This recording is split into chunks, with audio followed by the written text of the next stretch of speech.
आज महाराष्ट्रामध्ये खूप सारे भिक्षू त्यांच्या आयुष्य त्यागत, तसेच खूप सारे भिक्षूंच्या खूप मोठ्या मोठ्या प्रकल्पाच्या माध्यमातून खूप सारे भिक्षू चांगले शिक्षण घेत तरुण वयामध्ये जीवन त्याग करत धर्माचा प्रचार प्रसार या महाराष्ट्रामध्ये आणि संपूर्ण भारत देशामध्ये तसेच देश विदेशात जाऊन ते करण्याचे प्रयत्न करत आहे. या सर्वांच्या पाठीमागे जे प्रेरणास्थान ज्यांच्या ते बळावर तसेच ज्यांच्या स्फूर्तीने इथले भिक्षू काम करतात, डॉक्टर बाबासाहेब आंबेडकर, ज्यांच्या एक खूप मोठी एक स्वप्न जीवित असताना बाबासाहेबांनी पाहिले, या भारताला आपल्याला प्रबुद्ध भारत जसा सम्राट अशोकाने निर्माण करून गेले होते तसेच आपल्याला या भारत देशाला पुन्हा एकदा निर्माण करायचं आहे. तर इथल्या आजचे महाराष्ट्राचे भिक्षू ठिकठिकाणी खेडोपाड अनेक माध्यमातून धर्माचा प्रचार प्रसार करण्याचे प्रयत्न करत आहेत. खूप साऱ्या ठिकाणी अनेक परिवर्तन, अनेक बदल घडण्याचं काम आज भिक्खू संघ या ठिकाणी करत आहे. सर्वांना एकमेव संदेश देण्याचे प्रयत्न करत आहेत की बुद्धाचा धर्म कशा प्रकारे अनुसरले जातील, बुद्धाचा धर्म त्यांना सोपा भाषेत त्यांना कशा प्रमाणे त्यांच्यापर्यंत पोहोचवले जातील असे प्रत्येक भिक्षू प्रयत्न करत आहेत. आणि इंदुवंश बुद्धिजी हे महाराष्ट्रामध्ये अनेक वर्षापासून आहेत. ज्या भिक्षू एक वेगळ्या राष्ट्राचे, वेगळी भाषाचे आणि महाराष्ट्रात येऊन महाराष्ट्रातल्या सर्व उपासकांचा त्यांनी विश्वास जिंकत या औरंगाबाद शहरामध्ये, मुंबई शहरामध्ये, संपूर्ण महाराष्ट्रामध्ये ते फिरत धर्माचा प्रचार प्रसार या ठिकाणी करत आहेत. धर्माचा प्रचार प्रसार करण्यासाठी जे माध्यम आहे, कोणत्याही गोष्टी माणसाला धर्माचा प्रचार प्रसार करण्यासाठी रोखू शकत नाही. जर आपले जर विश्वास आपल्यामध्ये ते जर मानसिकता जर असला तर नक्की माणूस कुठेही जाऊन जगू शकतो, कुठेही माणूस त्या धर्माचा प्रचार प्रसार करू शकतो. जर एखाद्या व्यक्ती इतर अनेक गावातून येऊन या महाराष्ट्रातून प्रचार प्रसार करू शकतो आणि तुमच्यापर्यंत धर्म पोहोचण्याचे प्रयत्न करू शकतो, तर इथल्या महाराष्ट्रातील असलेल्या सर्व उपासक उपासिकांनी आपण धर्म किती अनुमानात आपण त्या सगळ्या गोष्टी स्वीकार करायला पाहिजे, त्याचे आचरण करायला पाहिजे, त्या सगळ्या गोष्टींचे आपण पालन केले पाहिजे, हे आपण जाणलं पाहिजे. मी नेहमी सांगत असतो, धर्मपद घातामध्ये भगवान बुद्धांनी खूप संक्षेप रूपामध्ये धर्माचा उपदेश दिलेला आहे, जे साध्या सोप्या उपासकांना सगळ्या गोष्टी खूप सुंदर पद्धतीने समजल्या जाऊ शकतात. भगवान बुद्ध म्हणतात की या संसारामध्ये एक धर्म नियम आहे की आपण सर्वजण जाणला पाहिजे. हे जे संसार आहे हे मोहमायाच्या तसेच या भवचक्रामध्ये आपण सर्व अडकलेला आहोत. या भवचक्रामध्ये आपण अडकलेला आहोत. या चक्रातून कसं मुक्त व्हायचं हे भिक्खू आपल्याला सांगतात, हे बुद्धांनी आपल्याला सांगून गेलं आहे. या भवचक्रातून मुक्त होण्यासाठी, या भवचक्रातून मुक्त होणे म्हणजे दुःखातून मुक्त होणे, या भवचक्रातून मुक्त होणे म्हणजे निब्बाणाला प्राप्त करणे, या भवचक्रातून बाहेर पडणे म्हणजे दुःखातून मुक्त होणे म्हणजे नेमकं निब्बाणाला साक्षात होणे, एवढंच याला अर्थ आहे. आपण नेहमी ऐकतो दुःखातून मुक्त व्हावे, निब्बाणाला प्राप्त करावे, दुसरं काहीच नाही. सोप्या भाषेत आपल्याला सांगायचं असेल तर भवचक्रातून मुक्त होणे म्हणजे दुःखातून मुक्त होणे, भवचक्रातून मुक्त होणे म्हणजे निब्बाणाला प्राप्त करणे. भगवान बुद्धाने धर्मपद या गाथामध्ये खूप सुंदर एक उदाहरण दिलेलं आहे. पुत्थमत्ती धनामत्ती इति भालो विहनती अत्ता ही अथमनती कुटो पुत्था कुटो.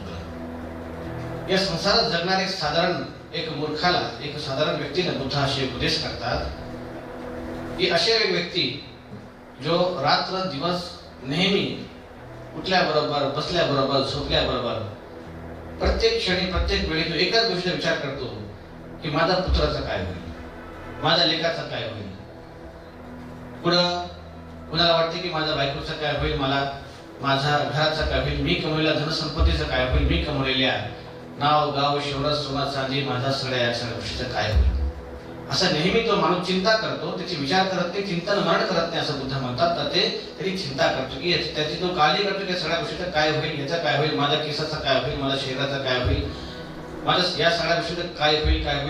नेहमी याच गोष्टीवरती त्याचं मन चिंतित असतं. अशा व्यक्तीला बुद्ध सांगतात की आत्ता ही अथमना, जेव्हा मी माझा होऊ शकत नाही असं बुद्ध म्हणतात, जेव्हा आपण आपला होऊ शकत नाही, कुठे रे तुझा धन, कुठे रे तुझा हा पुत्र, असा आपल्याशी एवढी सुंदर उपदेश, एवढी सुंदर उदाहरण बुद्धांनी आपल्याला सांगतात की ज्या गोष्टी आपल्या घरी होऊ शकत नाही, म्हणजे जेव्हा मी माझा होऊ शकत नाही, जेव्हा आपण आपला होऊ शकत नाही, कुठे तुझा हा धन, कुठे तुझा हा पुत्र, असं म्हणतात. बुद्धाने स्पष्ट केलेलं आहे की या जगात आपल्या मनासारख्या कोणत्याही गोष्टी नाही, सगळ्या गोष्टी या जगात सोडून जावं लागतात असं बुद्ध आपल्याला सांगतात. तर अशी कोणती गोष्टी आहे की जी गोष्टी माणूस गेल्यानंतर, माणूस मेल्यानंतर त्याच्या सोबत येतं, तर बुद्ध म्हणतात की एकमेव गोष्टी आहे ते म्हणजे आपले कर्म, ते म्हणजे आपली कुशल कर्म, ते आपल्या सोबत येत असतात.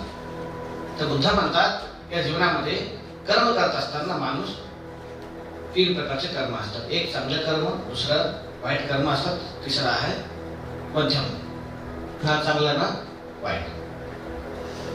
तर बुद्ध म्हणतात की मनुष्य जीवनामध्ये 2 प्रकारच्या संपत्ती आहे. एक आहे चालणारी म्हणजे व्यावहारिक संपत्ती, दुसरा आहे अव्यवहारिक संपत्ती, न चालणारी. चालणारी संपत्ती म्हणजे जसं आपण पैसा आहे, त्या पैशाला आपण व्यवहार करतो, याला आपण चालवतो. सोनं आहे, गाडी आहे, त्या सगळ्या गोष्टी आपण चालवतो. दुसरं संपत्ती म्हणजे न चालणार, जसं घर आहे, जसं जमिनी आहे, शेती आहे, प्लॉट आहे, बंगला आहे, या सगळ्या गोष्टी ज्या ती चालत नाही, याला आपण व्यवहार करता येतो. एक व्यावहारिक संपत्ती, अव्यवहारिक संपत्ती, ही दोन्ही प्रकार संपत्ती माणूस मरेपर्यंत ह्या संपत्ती कमवण्याच्या पाठीमागे आपल्या अख्खं आयुष्य तो खर्च करत असतो.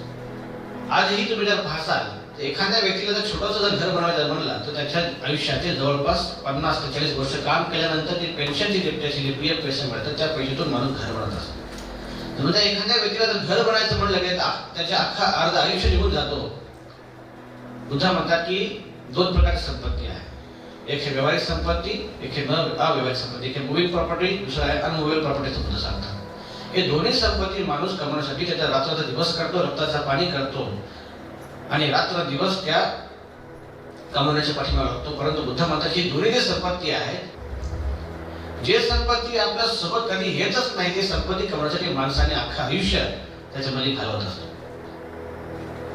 बुद्ध म्हणतात अशी कोणती संपत्ती आहे जे आपण गेल्यानंतर आपल्या सोबत येतं, तर बुद्ध म्हणतात ती एकमेव संपत्ती आपण केलेल्या पुण्यकर्म, आपण केलेल्या कुशल कर्म, आपण केलेलं चांगलं कार्य हे आपल्या सोबत येतं. परंतु जे संपत्ती आपल्या सोबत येतं ते संपत्ती मात्र उपासकाने म्हणा किंवा एखाद्या व्यक्तीने ते कधी कमवलं नाही. म्हणून त्या व्यक्तीला आपल्या आयुष्यात असलेला किती जरी पैसा असला, किती जरी धन असला, किती जरी मोठा घर असला, तो किती जरी त्याच्या सगळ्या सवलत जरी असले, पण तरी तो कधीही जीवनात कधीही सुखी राहत नाही, त्याच्या मनाला कधीही समाधान प्राप्त होत नाही. बुद्ध आपल्याला सांगतात म्हणून माणसाच्या आयुष्यामध्ये माणसाने चांगलं कर्म करण्याचे प्रयत्न केले पाहिजे, कुशल कर्म करण्याचे प्रयत्न केले पाहिजे. त्या कर्मामुळं आपल्या आयुष्यामध्ये आपल्याला सुख, समाधान आणि आपल्या मनाला शांतता लाभेल. आणि तुम्हाला आताच म्हणालो की 2 प्रकारच्या संपत्ती म्हणा किंवा बुद्धाने सांगितलेल्या सर्व जे काही गोष्टी जे आपल्या सोबत कधीच येत नाही, ते आपण ते कमवण्यासाठी आपण अख्खं आयुष्य आपण त्यामध्ये आपण घालत असतो. आणि जे संपत्ती आपल्या सोबत येते ते संपत्ती आपण कधी कमवत नाही, हरकत नाही. परंतु ज्या उपासकांना हे आजपर्यंत कळालं नाही की जे येणारे आपल्यासोबत येणाऱ्या संपत्ती काय आहे, तर त्यांनी आजपासून या संपत्ती कमवण्याच्या, जे संपत्ती आपल्या सोबत येतं ते कुशल कर्म आपल्या सोबत येते, ते कुशल कर्म कमवण्याचे आपण प्रयत्न केले पाहिजे. तर कुशल कर्म कोणत्या माध्यमातून आपल्याला करता येते जेव्हा बुद्ध आपल्याला शिकवतात, तर असे अनेक उदाहरण आहे. ते भिक्खू संघ आपल्याला नेहमी सांगतात. सगळ्यात गोष्टी, पहिल्या गोष्टी ते आहेत ते आपली शील. सामान्य माणसाने बुद्धाने पंचशील दिलेला आहे, ब्रह्मचर्याचे पालन करण्यासाठी बुद्धाने अष्टशील दिलेला आहे. तसेच आपल्या आयुष्यातून एक वेळेस तरी शेवटचा श्वास सोडण्यापूर्वी आपण महिला असतील, इथले उपासका असतील, उपासिका असतील, त्यांनी एक वेळेस तरी 10 दिवस किंवा 7 दिवस किंवा 1 महिना 2 महिना तरी त्यांनी भिक्षू होण्याचा प्रयत्न करावे, श्राम्य तरी बनण्याचा प्रयत्न करावे, आपल्या केसारी तरी त्याग केले पाहिजे. स्त्री जरी असतील, उपासिका जरी असतील, तरी सुद्धा त्यांनी आयुष्यात एकदा श्वास सोडण्यापूर्वी भिक्षू बनण्याचे प्रयत्न केले पाहिजे. हे खूप मोठे त्याग आहे, खूप मोठे कुशल कर्म आहे. म्हणजे ज्या माध्यमातून तुम्हाला धम्म आत्मसात करता यावं म्हणून बुद्धांनी आपल्याला पब्बज्ज विधी आपल्याला सांगितलेला आहे. पब्बज्ज विधी म्हणजे प्रत्येक व्यक्तीला ह्या जीवनाचा अनुभव घेता येतील, त्यांनी ह्या जीवनाची परीक्षा त्यांनी घ्यायला पाहिजे. तुम्ही जर श्रीलंका, थायलंड, बर्मा तुम्ही जर पाहत असाल तर त्या ठिकाणी भिक्खूंची जनसंख्या खूप मोठ्या प्रमाणात आहे. त्या ठिकाणी धम्म हा दिवस रात्र जिवंत आहे.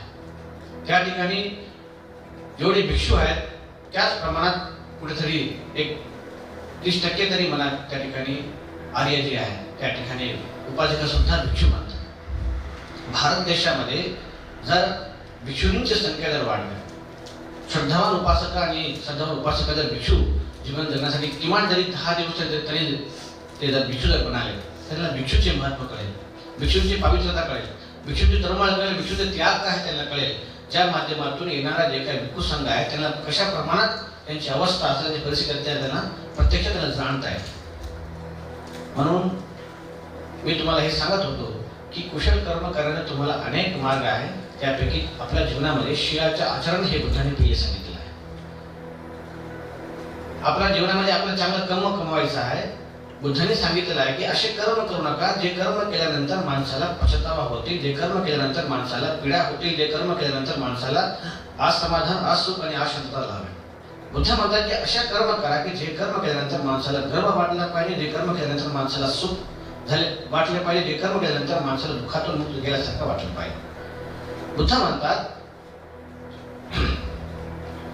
या आयुष्यामध्ये समजा एखाद्या व्यक्तीने थोडंसं जर अकुशल कर्म जर केलं, त्याला वाटते की मी एवढंच केलं, थोडंसंच केलं, याला काय होणार आहे, त्याला काय होणार आहे असं माणसाला नेहमी वाटायला लागतं. बुद्ध म्हणतात की एखाद्या माठ, एखाद्या भांड जर तुम्ही नळाखाली ठेवून द्या आणि रात्रभर जर त्या नळाखाली एखाद्या भांड आपण जर ठेवलं आणि थेंब थेंब पाणी जर त्याच्यात पडत असलं, आपल्याला असंच वाटतं की ते थेंब थेंबच पडत आहे, तर मोठ्या प्रमाणात ते वाहत नाही. पण सकाळी जेव्हा आपण उठून पाहतो ते भांड पूर्णपणे भरलेलं असतात. अशाच प्रकारे ज्या ज्या व्यक्तींना अकुशल कर्म करण्याची जी संख्या आहे त्यांना असं वाटत असेल की मी खूप कमी करत आहे, मी साधारण करत आहे, परंतु बुद्ध म्हणतात तिथं सुद्धा एक दिवस भांड भरत असतात. म्हणून ते जसं वाईट कर्म करत असताना माणसाला असं वाटतं, विश्वास बसतो त्याला की मी छोटंसंच करत आहे, कमी करत आहे, परंतु पुण्य करत असताना मात्र तो असं कधी विचार करत नाही मी एवढंसं का करू नये, मी तेवढंसं का करू नये. म्हणून बुद्ध म्हणतात पुण्य सुद्धा सारखंच आहे. आपल्या आयुष्यामध्ये छोटंसं जरी पुण्य जरी असलं ते पुण्य आपण करण्याचा प्रयत्न केला पाहिजे. ते आपल्या आयुष्याचा एक खूप मोठा हिशोब आपल्यासोबत मिळत असतात. आपल्या आयुष्यामध्ये कर्माला आपण कधीही साधारण समजू नये. हे कर्म हे माणसाचा शेवटपर्यंत सोबत असतात. तुम्हाला आताच मी म्हणत होतो की आपल्या जीवनामध्ये आपण चांगलं कर्म करायला शिकायला पाहिजे. ते कर्म कोणत्या कोणत्या माध्यमातून आपल्याला करता येते अशा म्हणल्यानंतर चांगल्या शिकायचं आचरण करत माणसाला चांगलं कर्माचं आपल्याला कमवता येते. कर्म कशा शिलाच्या माध्यमातून कमवता येते जसं आपण जर याचा विचार जर केला तर बुद्ध म्हणतात की पानातिपाता जे वेदमणी आहे ते आपल्याला अकुशल कर्म करण्यापासून ही पंचशील दिलेलं आहे. तर त्यामधून पण आपल्याला शिलाच्या माध्यमातून सुद्धा आपल्याला पुण्य कमवता येते. मी हिंसा करणार नाही, परंतु एखाद्याचं जीवन मी वाचवण्याचा प्रयत्न करणार म्हणजे ते कुशल कर्म आहे. मी चोरी करणार नाही, अकुशल कर्म आहे, परंतु मी एखाद्याला मी दान करण्याचा प्रयत्न करणार म्हणजे ते कुशल कर्म आहे. मी ब्रह्मचर्याचे पालन करणार हे कुशल कर्म आहे. मी खोटं बोलणार नाही, हे अकुशल कर्म करण्यापासून आपल्याला वाचवतात. शिलाचं आपलं आचरण होतो. त्याच्या व्यतिरिक्त मी खोटं बोलणारही नाही, त्याच्या व्यतिरिक्त मी सत्य वचन बोलेन, नेहमी आदर सन्मानाने नम्रतापूर्वक मी माझी भाषा करेल आणि प्रशंसात्मक भाषा असं करेल. हे कुशल कर्म आहे. मी व्यसन कधी या सगळ्या गोष्टीला मी कधी हात सुद्धा लावणार नाही किंवा व्यसनाच्या अधीन होणार नाही, परंतु माझ्या जीवनामध्ये ज्या गोष्टी माझ्या आरोग्याला चांगला असेल त्या सगळ्या गोष्टीला मी ग्रहण करेल. तर साधारण पंचशीलाच्या माध्यमातून सुद्धा आपण चांगलं कर्म करत आहे. दुसरं एक सगळ्यात महत्त्वाची गोष्टी खूप कमी वेळामध्ये सांगायला जर म्हणाल तर अष्टांग मार्गामध्ये बुद्धाने सांगितलेले सम्मा अजीव हे शब्द आपल्याला सम्यक उपजीविका जे महाराष्ट्रामध्ये जे संपूर्ण भारत देशामध्ये जगभरामध्ये जे लोकांना ह्या गोष्टींच्या अत्यंत मोठ्या प्रमाणात या मार्गाच्या पालन करायला पाहिजे ते गोष्टी म्हणजे सम्मा अजीव. बौद्ध लोकांनी कमीत कमी बौद्ध लोकांनी तरी आपली उपजीविका, आपली पोटपाणी, आपली घर अशा प्रकारच्या व्यवसायावर नाही चालली पाहिजे जे बुद्ध धर्माच्या विरोधात आहे. ती कोणती कोणती व्यवसाय आहे आपण त्याचा विचार जर केला ते आहे बौद्ध लोकांनी कधीही दारू विकू नये. बौद्ध लोकांनी कधीही बार या सगळ्या गोष्टींच्या लायसन्स म्हणा या सगळ्या गोष्टीवरती आपली उपजीविका असू नये. व्यवसाय वेगळा आणि उपजीविका वेगळा. हे पहिली हे जे कर्म आहे खूप कर्म वाईट कर्म आहे. आपला व्यवसायामुळे कितीतरी घर बर्बाद होतो. आपल्या व्यवसायामुळे कितीतरी कुटुंबाची हाल बेहाल होतं. आपल्या एका व्यवसायामुळे कितीतरी घर बर्बाद होतो. कितीतरी या देशामध्ये आपल्या एका या व्यवसायामुळे कितीतरी घर फुटतं, कितीतरी डिवोर्स होतात, कितीतरी लेकरांचं भविष्य उद्ध्वस्त होतं, कितीतरी मुला मुलींच्या भविष्य उद्ध्वस्त होतो. म्हणून ही जे व्यवसाय आहे याच्यामध्ये भरपूर जरी पैसा असला पण ह्या व्यवसाय बौद्ध लोकांनी ठाणला पाहिजे. या व्यवसायावरती आपण जरी उद्या मोठं जर झालो आणि त्या दानाच्या बळावर आपण ती सगळी जर पैसा धन आपण धर्माला जर आपण दान करण्याचा प्रयत्न केला त्याचा 1% हिस्सा त्या व्यक्तीला दानाच्या फळाला मिळत नाही. जर त्याच्या मनामध्ये त्याच्या अंतःकरणातून जरी तो दान केला असेल, त्याच्या मनाभावातून जर त्याने दान केलं असेल, त्याचा एक हिस्सा कर्माचे फळ त्याला जीवनात मिळेल, चांगलं किंवा वाईट त्याला मिळेल. परंतु अनेक लोकांच्या कुटुंबाच्या अनेक मुलं मुलींच्या भविष्य बर्बाद करून त्याला त्या कर्माचे कधीही एक योग्य फळ त्याला मिळणार नाही. जर त्याला अज्ञानपूर्वक या सगळ्या गोष्टी तो करत असला तर वेगळ्या गोष्टी आहे. जर तो बौद्ध असला, तो ज्ञानी असायला पाहिजे, त्याला धर्माचे नियम त्याला कळायला असायला पाहिजे, त्याला पंचशीलता त्याला तत्वज्ञान त्याला माहिती असलं पाहिजे. तर माहिती असून जर एखाद्या व्यक्ती ही व्यवसाय करत असेल ते खूप अकुशल कर्म असे बुद्ध आपल्याला सांगतात.